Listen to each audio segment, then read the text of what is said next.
Hello students, welcome back to my channel. कैसे हो आप सब? उम्मीद करती हूँ बेटा सभी अच्छे होंगे और अपना ख्याल भी रख रहे होंगे। तो बेटा आज हम करने जा रहे हैं अपनी वर्कशीट नंबर 34। साइंस सब्जेक्ट की है बेटा, 10th क्लास की है और हिंदी मीडियम में। ठीक है, इंग्लिश मीडियम की ऑलरेडी बन चुकी है तो आप वहाँ से चेक कर लेना। ओके, तो बेटा इसमें आज हम पढ़ेंगे धातु या धातु में जो हमारा टॉपिक रहेगा वो रहेगा आयनिक यौगिक। तो चलिए स्टार्ट करते हैं। आयनिक यौगिक आयनों से बने होते हैं। तो बेटा जो आयनिक यौगिक होते हैं वो किससे बने होते हैं? आयनों से बने होते हैं। ठीक है, ये आयन वे परमाणु हैं जो इलेक्ट्रॉनों को या तो ग्रहण करते हैं या उनको त्याग करते हैं, जिससे उन्हें धनावेश या ऋणावेश प्राप्त होता है। ठीक है, तो जब वो इलेक्ट्रॉन ग्रहण या त्याग करते तो उसकी वजह से उन पे धनावेश आता है या ऋणावेश आता है।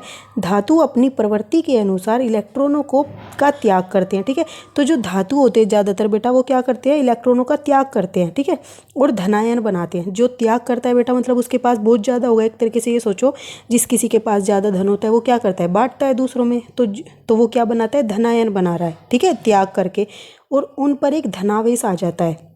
जबकि अधातु इलेक्ट्रॉनों को ग्रहण करके क्या बनाते हैं? ऋणायन बनाते हैं।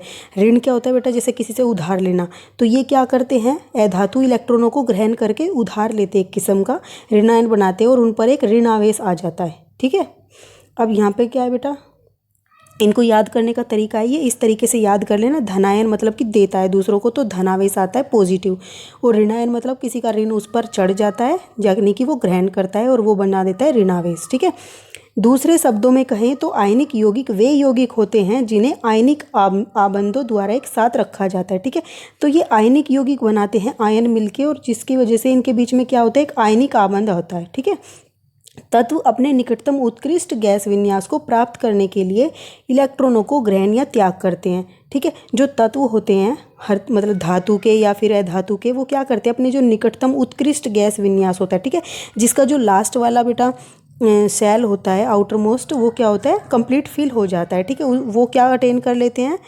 निकटतम उत्कृष्ट गैस विन्यास प्राप्त कर लेते हैं। ठीक है, उत्कृष्ट अष्टक। ठीक है, जो बेटा बाहर वाला देखो जैसे ये हो गया, तो जो इसका आउटर मोस्ट है ये, इसको बोलते हैं अष्टक। ठीक है, तो अष्टक को पूरा करने के लिए, जिसमें 8 इलेक्ट्रॉन होते हैं, अष्टक को पूरा होने के लिए आयनों का निर्माण उन्हें स्थिरता प्राप्त करने में सहायता करता है। ठीक है, तो अष्टक जब पूरा हो जाता है उनका आयनों का, तो वो क्या करता है? स्थिरता प्राप्त कर लेते हैं वो वाले आयन। ठीक है, या फिर वो वाले परमाणु जो धातुओं के होते हैं या धातुओं के। तो धातुओं और अधातुओं के बीच अभिक्रिया में धातु आमतौर पर अपने अष्टक को पूरा करने के लिए इलेक्ट्रॉन का त्याग करते हैं, जबकि अधातुएं क्या करती हैं? अपने अष्टक को पूरा करने के लिए इलेक्ट्रॉन को ग्रहण करती हैं। ठीक है, ये बात याद रखनी है। और धातु और अधातु आमतौर पर आयनिक यौगिक बनाने के लिए अभिक्रिया करते हैं। तो जब भी आप देखोगे कि धातु और अधातु के बीच में अभिक्रिया होती है तो वो क्या बनाते हैं? आयनिक यौगिक बना रहे होते हैं। ठीक है, जैसे कि सोडियम क्लोराइड का हो गया, अभी हम इसमें डायग्राम में पढ़ेंगे आयनिक यौगिक का निर्माण कैसे होता है। तो आयनिक यौगिक को स्थिर वैद्युत यौगिक के रूप में भी जाना जाता है। तो बेटा इसको स्थिर वैद्युत यौगिक के रूप में भी जानते हैं हम। ठीक है, एक परमाणु से दूसरे परमाणु में इलेक्ट्रॉन के स्थानांतरण द्वारा निर्मित रासायनिक आबंध को आयनिक आबंध के नाम से जाना जाता है। ठीक है, तो जो एक परमाणु होता है, ठीक है, मान लो धातु का है, उस धातु के परमाणु से दूसरे मतलब अधातु के परमाणु ने क्या किया? इलेक्ट्रॉन को ग्रहण किया, तो वो स्थानांतरण हुआ एक से दूसरे पर।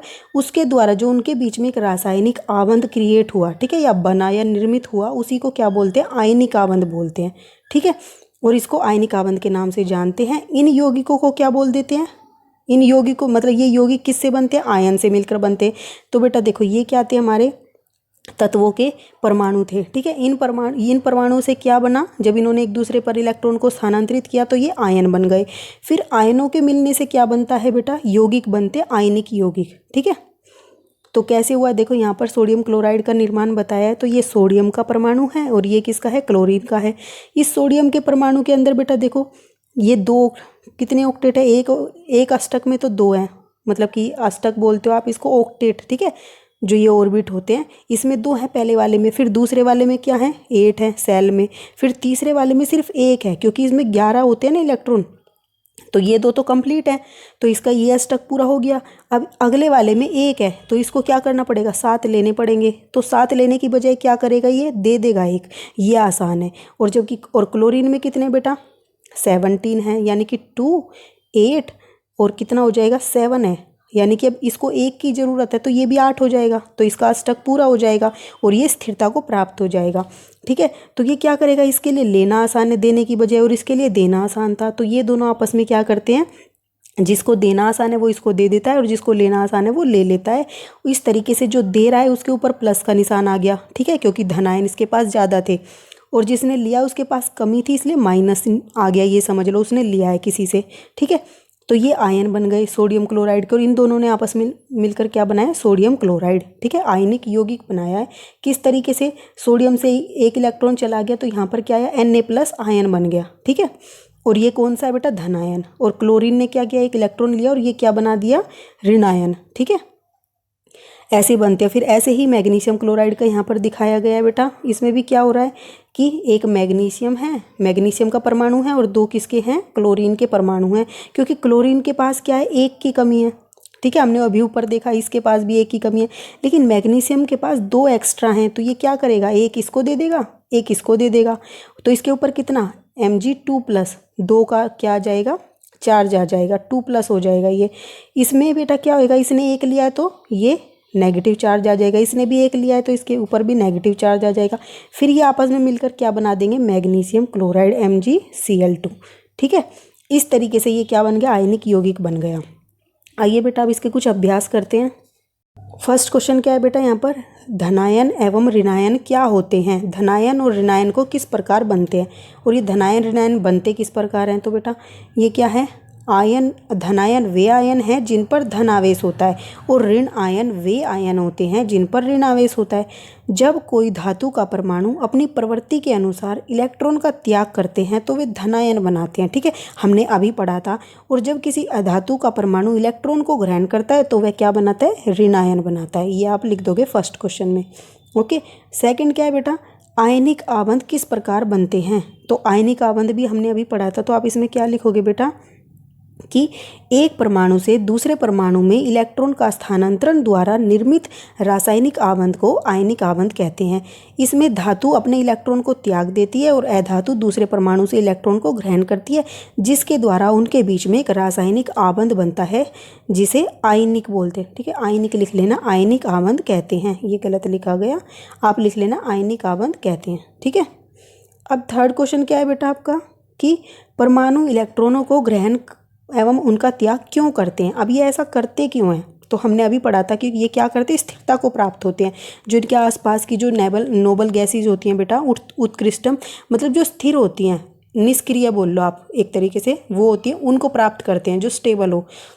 जैसे आपके आसपास बेटा कोई ऐसा बच्चा बैठता हो जो क्या करता हो, टाइम पर अपना काम करके रिलैक्स रहता हो, तो आप सब भी वैसा बनना चाहते हो, तो ये भी अपने आसपास जो रिलैक्स मतलब कि निष्क्रिय होते हैं, स्टेबल रहते हैं, वैसा बनना चाहते हैं। ठीक है, तो आप क्या लिखोगे, तत्व अपने निकटतम उत्कृष्ट गैस विन्यास को प्राप्त करने के लिए इलेक्ट्रॉन का त्याग एवं ग्रहण करते हैं और स्थिरता को प्राप्त करते हैं। जैसे सोडियम धातु का परमाणु एक इलेक्ट्रॉन का त्याग कर निकटतम उत्कृष्ट गैस विन्यास को प्राप्त करता है, जबकि क्लोरीन अधातु का परमाणु दूसरे परमाणु से इलेक्ट्रॉन को ग्रहण कर उत्कृष्ट गैस विन्यास को प्राप्त करता है और स्थिरता की अवस्था में चला जाता है, लिख सकते हो आप। ठीक है, स्थिरता की अवस्था में चला जाता है या स्थिरता को प्राप्त कर लेता है। अब बेटा फोर्थ क्वेश्चन क्या है आपका कि इस कथन को स्पष्ट कीजिए, क्या कैल्शियम ऑक्साइड एक आयनिक यौगिक है। तो क्या कैल्शियम ऑक्साइड एक आयनिक यौगिक है, तो क्या है बेटा, ये कैल्शियम ऑक्साइड एक आयनिक यौगिक है, हम कह सकते हैं। क्यों, क्योंकि यह क्या है, कैल्शियम धातु व ऑक्सीजन अधातु के बीच अभिक्रिया होने के कारण बना है। इस अभिक्रिया में कैल्शियम अपने 2 इलेक्ट्रॉन का त्याग करता है और स्थिरता को प्राप्त होता है, जबकि ऑक्सीजन 2 इलेक्ट्रॉन को ग्रहण कर स्थिरता को प्राप्त होता है। ठीक है, तो धातु और अधातु के बीच में अभिक्रिया हमने पढ़ी थी, वो क्या बनाते हैं, आयनिक यौगिक बनाते हैं। तो हम कह सकते हैं कि ये आयनिक यौगिक है। और अभिक्रिया क्या होगी बेटा, कैल्शियम ने अपने 2 इलेक्ट्रॉन को लॉस किया, यहाँ पर प्लस लगा लेना। ठीक है, ऊपर 2+ और 2 इलेक्ट्रॉन लॉस कर दिए। ऐसे ही ऑक्सीजन ने क्या किया, ये 2 इलेक्ट्रॉन ग्रहण करके यहाँ पे लगा लेना -O2- लिख लेना इसको। ठीक है, O2- बना दिया। ये क्या बना, ऋणायन, और ये क्या बना, धनायन। फिर ऋणायन और धनायन Ca2+ O2 नेगेटिव दोनों ने मिलकर क्या बनाया, कैल्शियम ऑक्साइड, जो कि क्या है, एक आयनिक यौगिक है। ओके, तो ये आप लिख दोगे इसमें। ये थी आपकी आज की वर्कशीट बेटा। उम्मीद करती हूँ आपको अच्छे से समझ आई होगी। कोई डाउट हो तो फिर भी मेरे से कमेंट बॉक्स में पूछ लेना। इस वीडियो में इतना है। अपना नेक्स्ट टॉपिक हम अपने नेक्स्ट वीडियो में करेंगे। तब तक के लिए ऐसे ही हंसते रहिए, मुस्कुराते रहिए, पढ़ते रहिए और आगे बढ़ते रहिए। Thank you.